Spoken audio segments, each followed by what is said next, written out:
ойдомун, бирок сетевой компаниядан ошо сетевой компанияны көтөрөм деп курстан курска барып, силердей болуп, ар кандай тренингтерге барып атып, насачылыкка келип калдым, наставничествоны окуп, продюсер болуп, мындайча айткандай өнүгүп кеттим. Бирок деген бир жылдын ичинде 27 миллион кирешеге чыктым, жана менин окуучуларым 8 миллионго чейин кирешеге чыкты. Бул нерсе музыка орто жерлеринде музыка койбой койгуңуздар. Мен сиздерге айта турган нерсем, бул жерде эгерде сетевой бизнес менен инфобизнести кошкондо сонун нерсе жаралат экен. Бул эмне дегени? Мисалы мен кандай бардым? Биз курска мен ойлодум да, сиздерге прям баарыңардын башынан да өтө керек, особенно башында мен 10 жыл, 20 жыл деп колуңарды көтөргөндөр точно силер ошондой нерселерди кылдыңыздар. Жанагы черновая работа дейт го, кагаз таратуу кылдыңар беле, көтөрсөңүз колуңарды ким кылды эле? Ким кагаз таратты эле? Базардан, ар кайсы жерден, листовка, каталог ким көтөрдү эле? Мен ушундай каталогдорду көтөрүп алып, Дордойго барам, бир ушундай мастер-класс. Мен силерге айтайынбы? Бардык сетевой компанияны, бүт сетевой компанияны бүт бары бирдей. Кандай өтөт? Бияка лидерди чакырат, ал лидер сүйлөйт, история успехов, кандай жетти, эмне кылды турабы? Андан кийин жаңы статус чапкандарды чыгарат, аларга медаль тагат, гүл берет, конфетилерди жарат, поздравляю дейт. Отурган новичоктор мотивация алат. Мен дагы ушул нерсеге жетем деп, анан иштей баштайт, турабы? Бүт жерде бирдей, же бир жерде башкачабы? Бирок эч ким сиздерге онлайндан момундай иштегиле инструментти эч ким бербейт. Баягыда мен бир күчтүү сетевой компаниянын лидери менен жолугуштум. Ал мага мынтип айтат да, Алия, биздин компаниядагы дейт, биздин компаниядагы партнерлор эч ким онлайнда иштебейт. Мен айтатам, Кыргызстан боюнча бирөө дагы онлайнда иштебейт. Бир да сетевик. Кыргызстан боюнча не только бир компания, эки компания, бүт бары. Сиз өзүңүз деле кирип көрүңүз, ким профессионалдуу түрдө онлайнга чыгарат. Мен ошол чыновая работа кылып, жана барактарды көтөрүп алып, таркаттым Дордойдон. Мотивация алып алам ушундай мастер-класстан. Все, оказывается, кагаз таратыш керек турбайбы? Мен да ушу айымдай болуп $300,000 чыга турбаймынбы деп. Ал айым болсо 500 листовка таратчу экен. Мен Дордойго бардым. Менин компанияга чакырган мамам, тайжем, үчөөбүз бардык. Дордойго монтип кышында таратам, чалбаса экен дейт. Иши кылса менин жумушум ушул кагаздарды таратып бүтсөм экен деп бүтүрөм. Анан бир маалда 3 күн бардым, 3-чү күнү ыйладым. Кагаздарды ыргыттым, ыйладым. Мен онлайн иштейм деп. Андан мурун мен ошо укчумун, что сетевиктер онлайн иштесе сонун болот деп мен аябай көп уккам. Силер деле уккансыңар, туурабы? Баарыңар билесиңер, онлайнда иштесиңер, кирешеге чыгарганды баарыңар билесиңер. Бирок кантип билбейсиңер. Көпчүлүгү билбейт, мен дагы билчү эмесмин. Мен эмне кылдым? SMM курсуна барам, чуурка барып, SMM'ди билиш керек турбай. Азыр ойлоп калдыңар, шапка проблема, азыр мен SMM'ди оңдошум керек турбайбы деп. Чуурка барып, мына таргет олоттун номерин жазып алалы. Таргет керек турбайбы бизге деп калдыңар, Ошондой идея менде деле пайда болгон. Чуурка барып, таргетти үйрөнөм. Чуурка барып, SMM'ди үйрөнөм. Чуурка барып, мышление турбайбы? Мен эмне менин жумушум жүрбөй атат десе, көрсө менде мышление жок турбайбы деп. Чуурка барып, ар кандай психологияны окуп баштадым. Ошонтатып, насачылыкка келдим. Результат кылдым. TikTok'та окудум, видеомейкер, видеомонтаж, бүт онлайнда майда курстардын баардыгын окудум. Анан результат болуп баштады. Мен сиздерге айтайынбы, бир күндө мага 120 кыздар келди. Бир күндө таргет кетирбей, TikTok аркылуу келтирген. Эртеси да келди, келе баштады. Мен ошондо эмне кылат элеңер, азыр элестеткиле. Просто элестетип көрсөңүз, 120 кыздар бир күндө келсе эмне кыласыңар? Бирөөнү да жаза албайсыңар. Мен ошентип калгам. Шок болуп, тиге жооп берем, буга жооп берем, тиге жооп берем, ошондотуп эле эч кимди жаза албайм. мен ойлана баштадым. Мен мындай идея келди мага. Аха, элдер онлайндан келет экен. Жазса болот экен, чакырса болот экен. Эң маанилүүсү мен мондай кагаз таратпай эле адамдар өздөрү келишет экен деп мен түшүндүм. Бирок ошол келген адамдарга биз кантип карайбыз? Сизге таргет айтты, күнүгө 1 суткага жетпей адамдар келет деди. Да, ошондой адамдар келет. Ошо келген адамдарга сиздер кантип продажа кыласыңар? Вот ошо мага задача болду. Потише, кто там впереди? Потише, пожалуйста. Что биз эмне кылышыбыз керек? Онлайндан келгендерге мен сабак жазып баштадым. Курстан жазып баштадым да, өзүм эле билип билбей, андай еще продюсированияны билбей эле бир сабактарды жазып баштадым. Да, келдиң, молодец. Менин жаңы партнерум, кош келдиң менин компанияма. Мына сен ол видеону көр, анан бул видеону көр, анан бул видеону көр деп өзүм курс жаздым. Чыныгы элдер кире баштады. Ошол мага эч ким тишпей баштады. Сетевиктердин эң чоң көйгөйү адам кайдан табам. Бул биринчи көйгөй. Экинчи көйгөй адамдарыңарды алып кетпейсиздер. Эч ким. Өзү тың болуп, аркага жабышып, мен айтканымды кылам, мен эмне кыл десең чуркайм деген адамдарга жардам беребиз. Отурган адамга ошол менен калтырып коебуз. Туурабы? Биз ошондой кылабыз. Онлайнда болсо система берип киргизсең, адамдарда суроо деле жаралбайт. Алар сиздерге келет, сабагыңарды көрөт, окуйт, суроо деле жаралбай калат экен. Анан мен уже статус жаптым. 7 күндүн ичинде статус жаптым. Турцияда эсалатып, ондай семинарга баргам. Ошол семинарда жүрүп эле онлайндан статусту жаап койдум. Анан өзүмдүн компаниямда мындай популярдуу болуп баштадым. Бар эле, ой, Алия онлайн үйрөтчү деп келсем эле, баары менен тегерек дейт. Тигини көргөз, муну көргөз, тигини көргөз, мен уже офиске келгим келбей калган, анткени улам эле бирөөнү бир нерсе көргөзүп баштаган.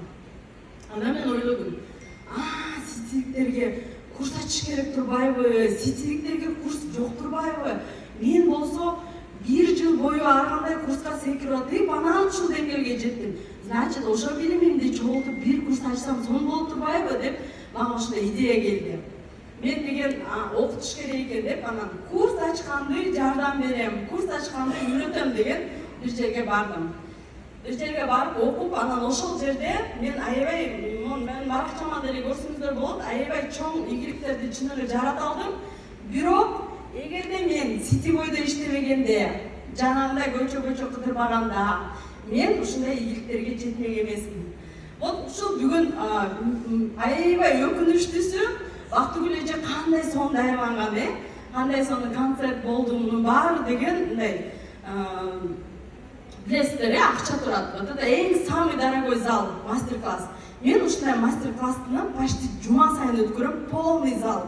Сиздерге прям очень повезло. Сиздер ушул жерге келгениңизге прям вам везет, да? А башкалар келбегенге өкүнүчтүү. Анткени ушундай залдарды чогултам. Анан ушул зал чогултуу менин сетевой компаниямдан калган нерсе. То есть сетевиктер чогултат да зал. Бирок ал залды кантип чогултабыз? Досуңду, таанышыңды ээрчитип келесиң. Ким ол жерде рекламадан келди? Колманды көргөзсөңүз, көтөрсөңүз таргеттен рекламадан. Почти все, көрдүңөрбү? Реклама аркылуу чогулткан калоодагы аудитория. Мага бир айым айтат, мен сетевой компанияда 2000 адам чогултуп коем. Это силердин теплый аудиторияңар. Силер бири-бириңерди чакырып, өзүңөрдүн командаңарды кел десеңер келет да. А вы попробуйте холодную аудиторию собрать. Покажи, пожалуйста, жанагы Google дискте. Дагы бир сетевой компанияны тоже бир неме болдум, ушундай этот мастер-класс уюштурдум. Ошол мастер-класста мен спонсорум айтат. Мен айтатам да, мен келем дагы компанияда кайра иштейм деп, азыр инфобизнестамын да. Ал айтат, подожди, пожалуйста, не сильно. Ал азыр айтат, неме деп, сен ошол кишилердин номерлерин жазып алдыңбы? Элестеткиле, Бактыгүл эже азыр силердин номерлериңерди жазып алып, компанияларга чакырбайт. Анткени Бактыгүл эже билет, кантип залдарды чогултуш керек, кантип адамдарды чогултуш керек. Мен силерге бир эле пример көргөзөйүн. Мону чоңураак кылып туруп эле жылдырсаң, ылдыйды көздөй. Могул жерден датаны көргүлө, мына 07, 04, 10, 26. Мына почти ежеминутно жазылат, көрдүңүздөрбү?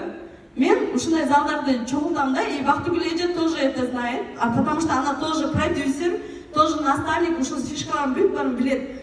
Вот смотрите, интернеттен ушунча адам келет, это даже бир жумага жетпеген, может быстро, бир жумага жетпеген зал.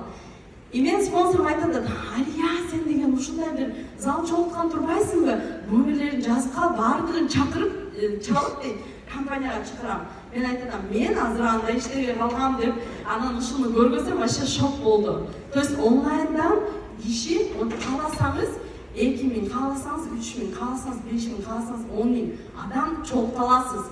Мунун системаларынын баардыгы бар, окууга келет.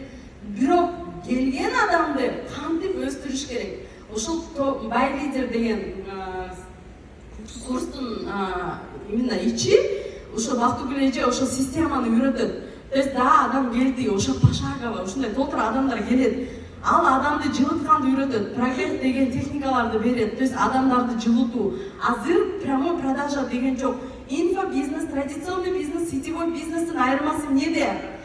Сетевой бизнесте биз деген прямой продажа кылабыз. Менин компанияма кел. Традиционный бизнесте мол товар, акция, 1+1 сатып ал. А инфобизнесте эч убакта прямой продажа кылбайт.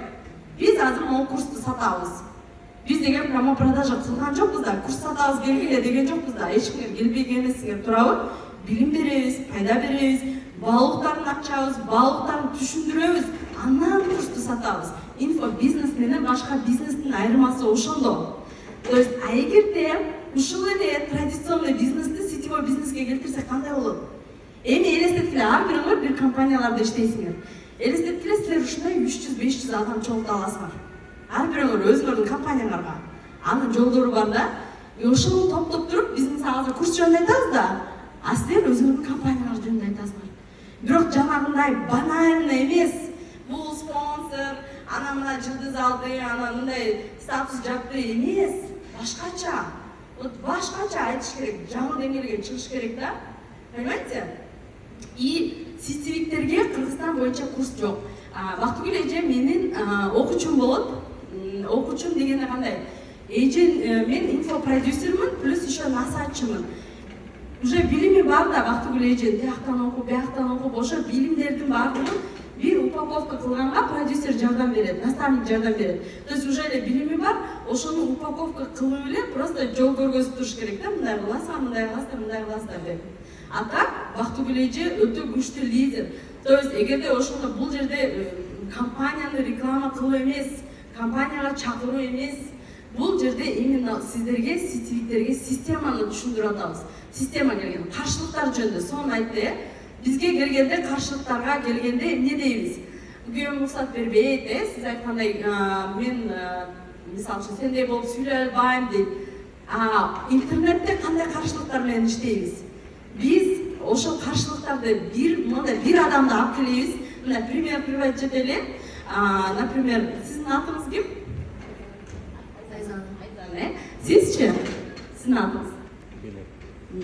Белек Байке, анан Айзан, чөтө кичирээк десиң. Айзана. Мисалы үчүн, Белек Байке онлайндан иштейт. Чөтө онлайнда иштегенде көрүнүп атат. Айзана болсо традиционный иштейт, мен илгери дордой кыдыргандай иштейт. Анан эки адам келди. Айзана бирөөнө ээрчитип келди. Спонсоруна айтат: "Пожалуйста, мен эч нерсе билбейм, ушуну уговаривать этип бер. Ушуну менин астыма жазып бер, эмне кылсаңар да жазасыңар" деп бирөөнү алып келет. Анан Айзана менен өзүнүн спонсору 2 саат ошол адамдын каршылыгын жаап, ошол 2 саат информация берет. Онлайнда Белек Байке эмне кылат? Каршылыктарды болгону сетевой компанияда ашып кетсе 30 эле каршылык бар. Ошол каршылыктарга видео жазат. Мисалы, мен сүйлөй албайм, бул үйрөнүш керек, мынтыш керек. Күйөөм уруксат бербейт. Дагы эмне деген каршылыктар бар? Кымбат, сетевой лохотрон, сетевой пирамида, ошондой сыяктуу 30 видео рилс тартат. И бир видеосун эле 100 киши, 200 киши, 500 киши көрөт. То есть каршылыктар менен онлайн иштейт. Бул Айзанатка келген адам маңдайында отуруп алып бааланат. Дагы уговаривайте, дагы дейт. бәрі жақпайды. Білпейм деп көзі қараған сайын прям мен ошол естіп кетсем жаман болып кетіп да. Прям 2 сағат прям отырчубуз. Ай, мен саған жардам берем, сен не переживай, ты только запишись. Ал адам жазылғандан кейін жардам бермейді ешкім. Согласись, тура эле баштап балган алат, все. Берек байке эмне кылат? Онлайндан иштейт. Берек байке мындай сонун отурат го, ушундай эле отурат. Онлайндан келет адамдар. Онлайндан келген адамдар 80% даяр келет. Сиз өзүңүз ойлоп көрүңүз. Сиз мисалы баарыңар курстун баасын сурадыңар, мастер-класстын баасы канча?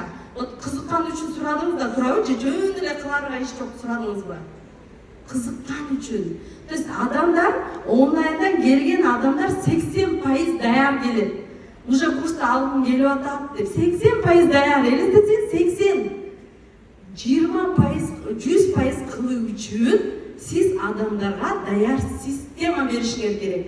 То есть менин компанияма келгенде сиздер эч убакта өзүңөрдүн компанияларды мактабагыла. Здесь уже эти компании мактабайсыз. Компаниянын бир аз эле балуун айтасыңар. Продукцияңарды тоже до и после мындай результат тиндей облегченный нерселерди айткыла. Либо бизнес, либо продукт. Эки нерсеге чакырабыз. Бизнеске же продуктуга ким көбүрөөк акча табат? Бизнеске чакырганбы же продукция сатканбы? Бизнеске. Бизнеске чакырган адам көбүрөөк табат, Демек биз бизнес жөнүндө айтышыбыз керек. Эгерде силер каталог көтөрүп алып, бирөөгө келип туруп элестеткиле каталог көтөрүп, бирөөнүн жанына келип, башынан түшүндүрүп баштайсың. Менин атым Алия, мен могу компанияда иштейм, баштан баштап түшүндүрөсүң. Онлайндан келген адам сразу эле бир видеоңорду көрүп алып, чуркап келбейт. Көрөт, подписчигиңерди карайт. Бул Турцияга барып келиптир. Бул мондай окууларды окуптур. Мондай билими бар турбайбы? Мунун уже бир аз понятиясы бар турбайбы деп, анан уже адамдар даяр болуп келет. Белек байке уже авторитет болот. Понимаете? Белек байке мени алыңыз дейт. Онлайндан келген адамдар ушундай болот. 80% даяр келет. Силер деле уже ценасын айткылачы, болгулачы дейсиңер, турабы? Уже даяр келишет. Нольдан баштап иштеп, силерге давайте похлопаем, кто работал 10-15 лет, даже 5 лет офлайн, вообще негизи эле офлайн иштегендерге өзүңөр катты кол чапкыла. Молодец, өзүңөр кол чапкыла. От души, что вы делали эту работу, что вы работаете. Сетевой самый лучший бизнес.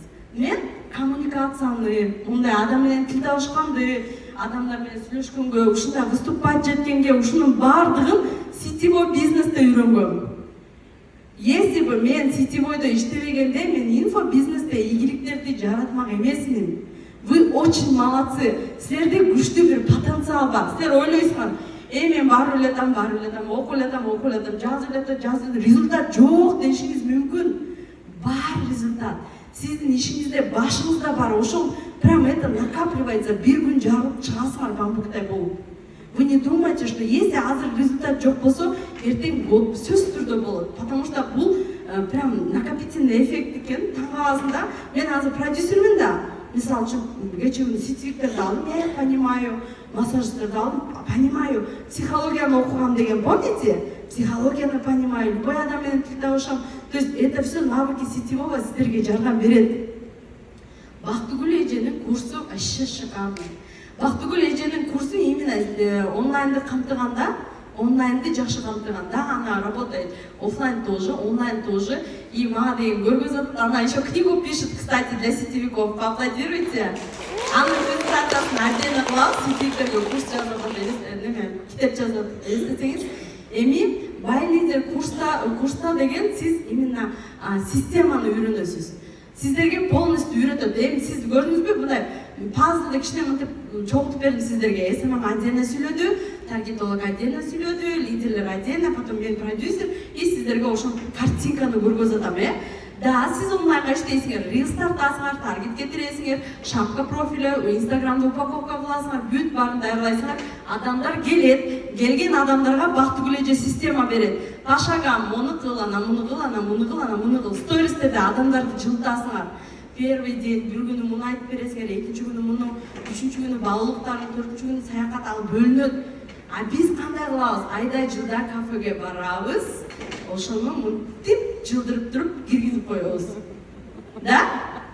же болбосо жанагы Тушотой, Айбек менен Мадинанын үйлөнүү тою, ошонун жанынан тип түшөбүз, жакшы көйнөк менен бир сүрөт. Же гүл менен баарыбыздыкы окшош. Бирок деген мен мурун ойлочумун да, мен азыр 200 сомго столовыйга чай алып, бир күн кечке ошо столовыйда отурчу экенмин, буфет дегенде. Элестетсеңиз, болбосо Новотель, Шератон отельдерге деле чай 200 сом экен. Представляете? Мен ошону билгенде аябай жаман болгом. Вот бедное мышление ошол жерден. Любой жерге баргыла, очень красивые места. Мы очень богатые. Кыргызстан ушундай сонун, ушундай кооз. Любой кафеде силерди айдап кирбейт. Закажите чай, закажите кофе. Ошол жерде 20-30 видео, рилс отснимите. Чыгаргыла, кто вам запрещает? Сенин компанияда айтабы, мне онлайнга чыкпагыла деп. Айтабы? Онлайнда киши жазса болбойт дейби. Статус не засчитывается дейби.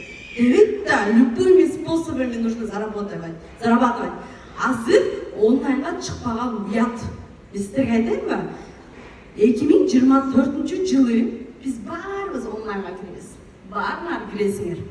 Сетевой бизнесте деле онлайнда мондай треугольник болот, билесиңерби?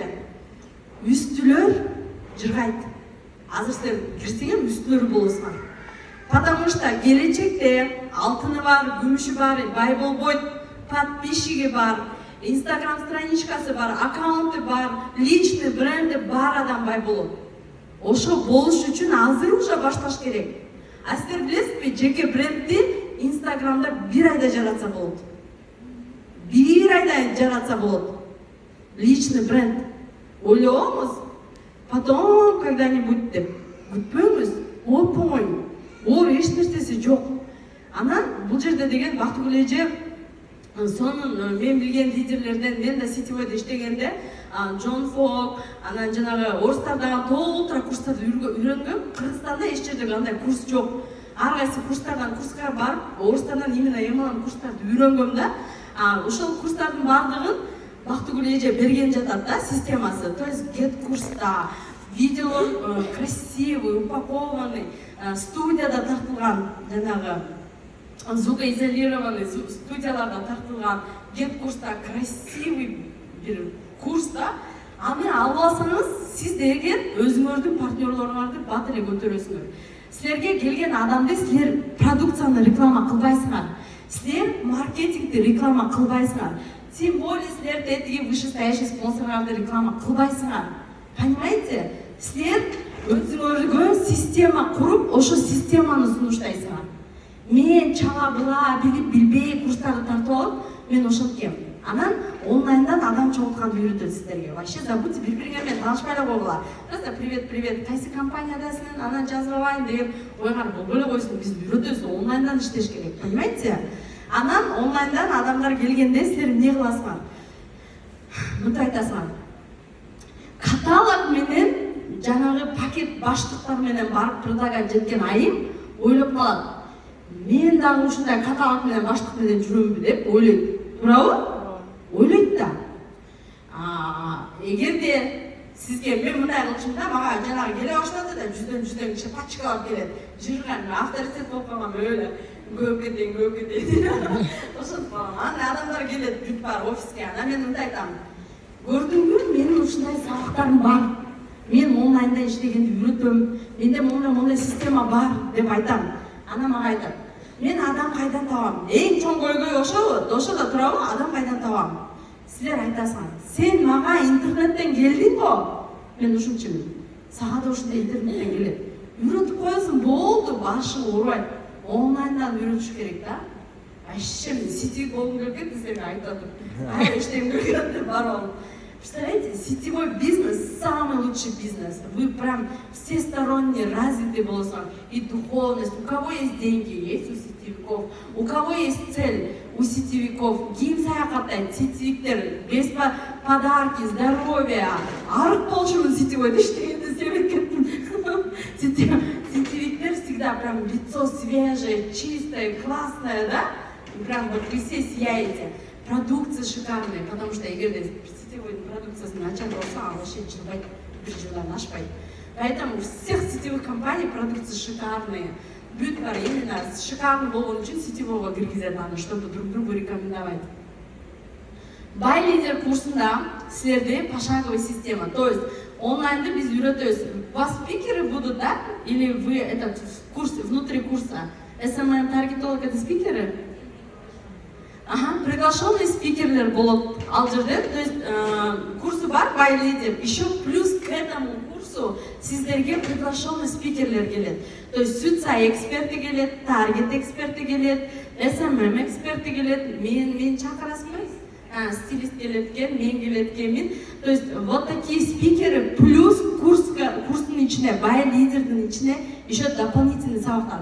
То есть сиз түшүндүңүз, мындай система берет да сиздерге. Сколько у вас? 12 модулей, да? 12 или 14? 12. 12 модуль. Подождите, пока не